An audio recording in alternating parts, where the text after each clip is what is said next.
Hello friends, in today's lecture we will see the continuation of design of worm and worm wheel. In design of worm and worm wheel part 1 we have reached till the calculation of module, and our module transverse module axial module comes out to be 20 mm from preferred series 8.2. We have selected it, and the normal module which we have calculated using the formula on 8.22, it comes out to be 19.32. So moving on with the checking. So step number 5 is checking for bending stress. As I already told you, whenever we design using contact stress, we check using bending stress and vice versa. So here in this design we have designed step number 4 using contact stress, so we will check for bending stress now. So the formula of bending stress is available on all the formulas for worm and worm wheel are available on 8.434445. So if you can go and see with 8.4344, the formula of bending stress is available there, and the formula reads 1.9 into mt divided by mx cube. Mx means the transverse module into q into z into yv. Right, so this is the formula which is available there, and the condition says whatever the calculation, it should be less than the given or the stresses available for the material. And we will do the checking for worm wheel. So worm wheel is number 2 part, so everything here will be for worm wheel.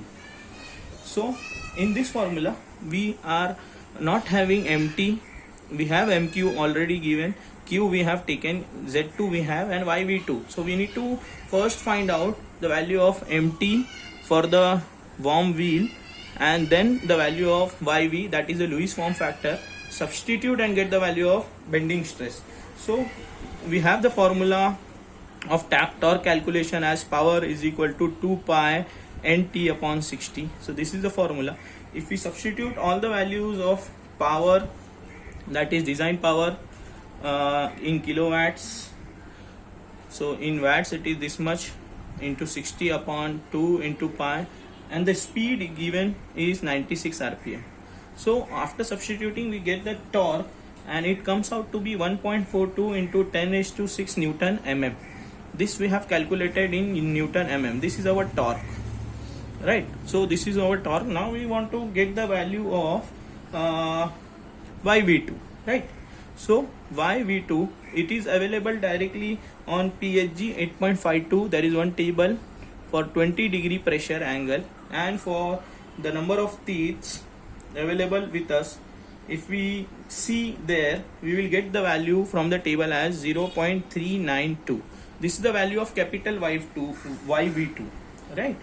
So now if you want the value of small yv2, small, since here we have to substitute in small yv2, you can check the formula on 8.50, and the formula says capital yv2 is equal to pi into small yv2. So if we substitute the value of capital yv2 from here and pi from calculator, if we calculate, small yv2 comes out to be 0.125. and after substituting all the values in this equation, in the above equation, all the values of mt, mx from here, q is 11, z2 number of teeth on the worm wheel, and small yv2, our value of bending stress comes out to be 5.5 MPa. 5.5 MPa, and the material property of sigma b is, material property from the material is 110. So this is less than design bending stress for the pinion. So if this is the case, since the conditions is satisfied, therefore the design is safe in bending. Design is safe in bending. We will move on to the next checking, that is checking, or you can say check for FS, static load and dynamic load. So this is what we always do in all the cases. The condition for this is Fs should be greater than or equal to Fd. This condition is available to you on 8.52 specifically for worm and a worm wheel. So all the formulas related to this are available on the same page, and the formula reads bending sigma b into y2 into b into PCN divided by pi. So if you see that yv2 we have already calculated, yv2 we have here, and we have sigma b from the material property. The value of pi is also available with us. So if we now we want to calculate the value of PCN and PCN and B. So PCN, if you see PCN, the formula is available on 8.51. The formula says PCN will be equal to PC into cos of beta. I have rearranged the formula. The formula is somewhat in different format. I have rearranged and I have wrote like this. So again, PC should be available. Beta we have PC. If you see with PSG 8.50 PC, the formula for PC is pi d2 by z2. Now to get this value we need to calculate d2. The formula is mx z2. Again this is available on 8.43, the properties of a worm and a worm wheel. So by this we will get the value of B. Mx is 20, z2 is the value which we have from our basic calculation, and z2 is around 45. So 45 into 20 into 45, this comes to 900 mm. So our diameter for the wheel is 900 mm. So if we substitute the value of diameter over here and the value of z2 as 45, we'll get the value of PC as 62.83 mm. So if we once get the value of PC, we'll get the value of PCN, and that PCN comes out to be PC 62.83 into, this is where we are using the formula and calculating PC into cos of beta is beta 2, which is 15 degrees. Already we have assumed. So our PCN comes out to be 60.63 mm. So we have got the value of PCN. We are only left to get the value of B, and if you see the value of B from PSG 8.48, value of B from PSG 8.48, it says it will be approximately 0.75 times D1, and we have calculated D2. So we need to calculate D1. That is D1 again have a formula, that is Q into Mx. Also it is available on the same page 8.48. After substituting the values of Q and Mx, our B comes out to be 165 mm. 165 mm. Q is 11, Mx is 20, right? So B comes out to be 165 mm. So our B comes out to be 165 mm. After substituting the value of B, PC in this equation, also using Y from here, we are getting the value of Fs, that comes out to be somewhat around 138 kilonewton, right? So our condition is Fx should be greater than Fd. We have the value of Fs. Now we need to calculate the value of Fd. So we'll move on to calculate the value of Fd. So we know the formula of Fd. Fd is Ft into Cv. Fd has a very basic formula, that is Ft into Cv. So let us move on. So Fd, if you see the PSG 8.52, the formula of Fd is available, and it says it will be 6 plus Vmg. Vmg is nothing but the velocity into Ft. Vmg is nothing but the velocity. So Vmg is pi dn upon 60, and we are calculating for pi dn by 60, and we are calculating for worm wheel. So it will be d2 and n2. So d2 we have 900 mm and n2 is speed 96. So if we substitute everything, it comes out to be 4.52 meter per second.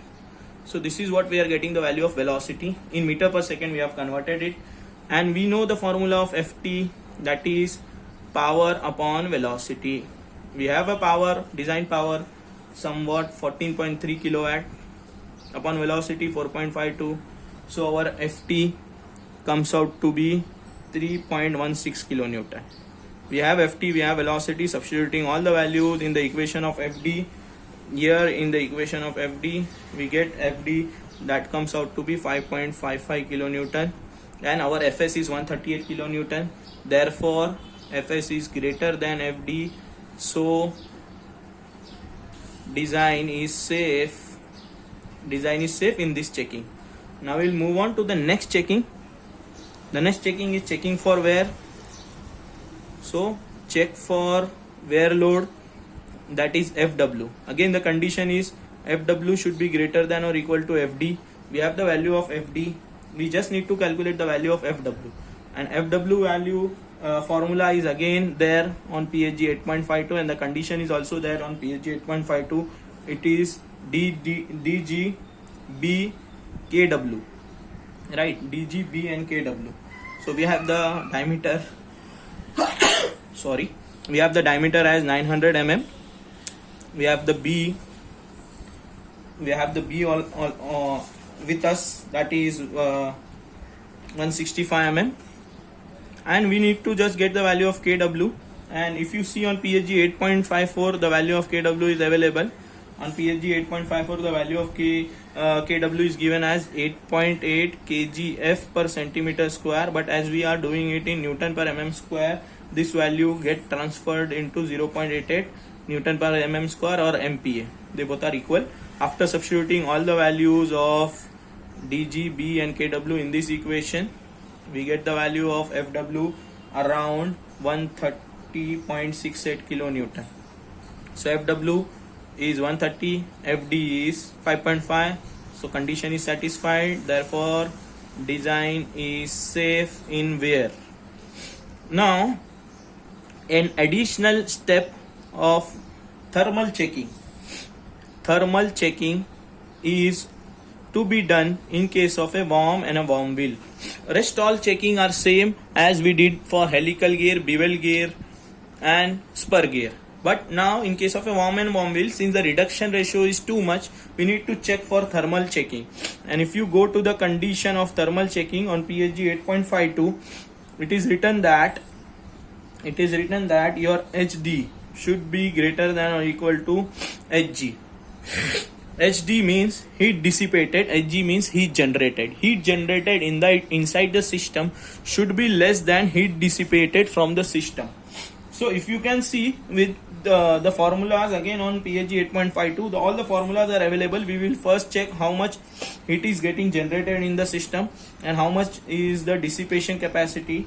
Or we can go with another method, that is, if we don't have the temperature difference, we can equate these two and then get the temperature difference, and then we can comment on the temperature difference. So this is the formula for heat dissipation, heat generation on PSG 8.52. That is, we need power and we need efficiency of the system. So for efficiency of system, there is again one more formula, that is tan of zeta 1 upon gamma plus rho. This is available on 8.49. If you can go and check with 8.49, this is available on 8.49. If once we get the value of delta, once we get the value of rho, and these two we have the values. This we have as 15 degree, which we have this which we have got from step number 2, 15.15 degrees, or you can take a direct value of 15 degrees. Now we need to calculate this rho, right? So this rho can be taken from there is one graph on the same page like 8.49. There is one graph. If you can check with the graph says, see, the graph is somewhat like this way. The graph is made on 8.49. there is one curve over here, and on the x-axis it is mentioned that from the velocity you need to get the value of mu.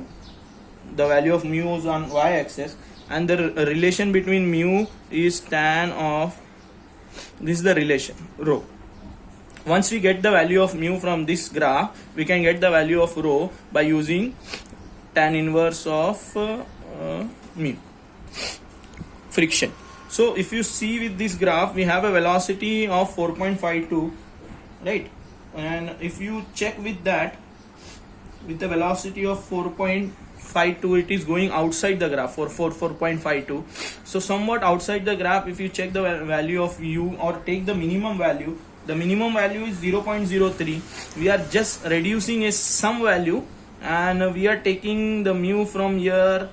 We are taking mu from the graph as 0.025, slightly lower to the last value, because our value of velocity is slightly more than the given on the x-axis. So if we substitute that value of 0.025 in this equation, our rho comes out to be 1.43. Once our rho is there, we can get the value of efficiency by substituting all the values into this, and the efficiency comes to be 0.9098.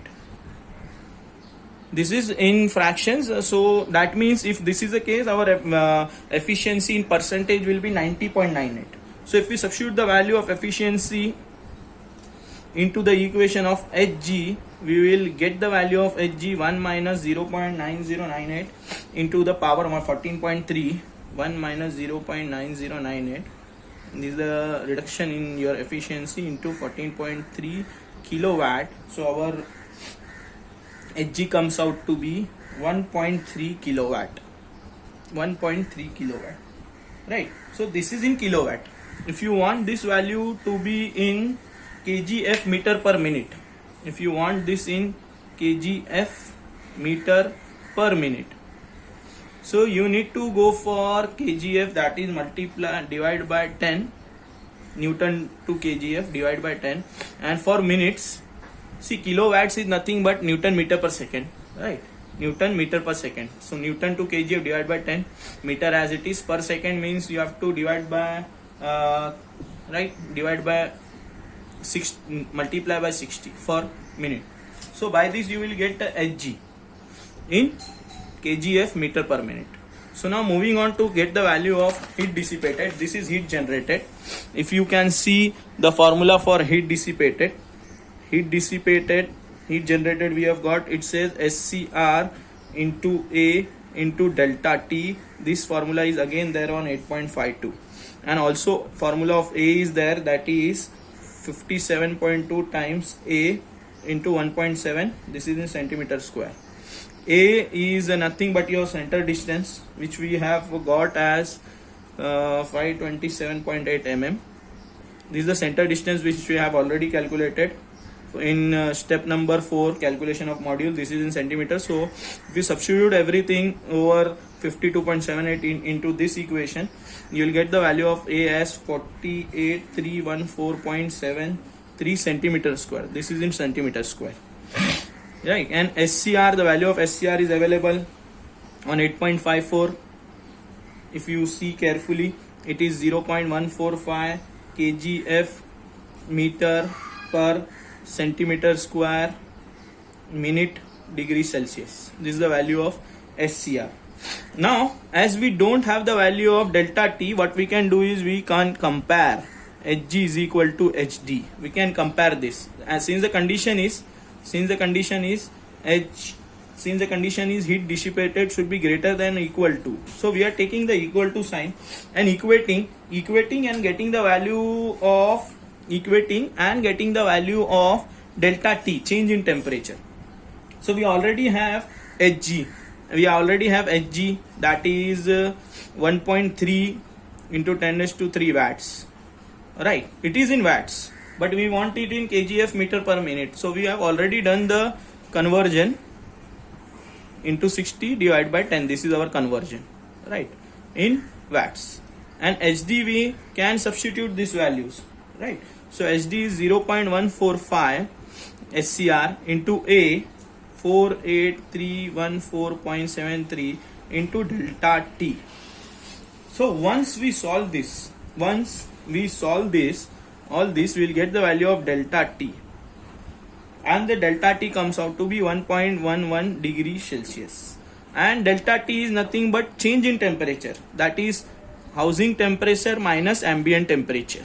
So we want this housing temperature. If once we get the housing temperature, we can comment on, like, if we want some different lubrication, or we want some coolant, or we want some additional setup like a blower or something to be installed with the pump, with the gears to cool it.